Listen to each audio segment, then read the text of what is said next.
জাপানের সঙ্গে বাংলাদেশের সম্পর্ক বরাবরই শক্তিশালী। 2014 সালে প্রধানমন্ত্রী শেখ হাসিনার জাপান সফর ও সেদেশের প্রধানমন্ত্রী শিনজো আবের বাংলাদেশ সফর দুদেশের মধ্যকার সম্পর্ক আরও জোরদার করেছে।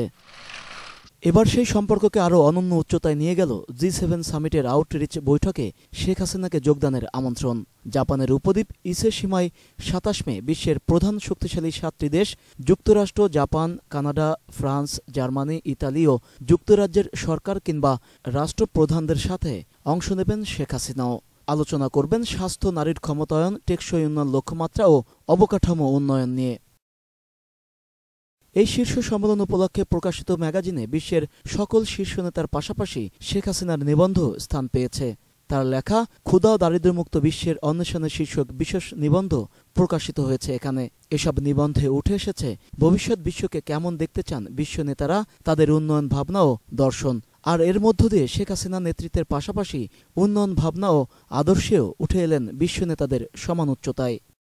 এই সফরে প্রধানমন্ত্রী জাপানের প্রধানমন্ত্রীর সঙ্গে দ্বিপাক্ষিক বৈঠকও করবেন।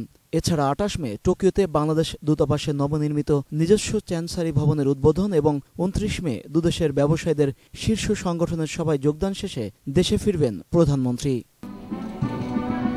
মামুন রশিদ, 21 টেলিভিশন, ঢাকা।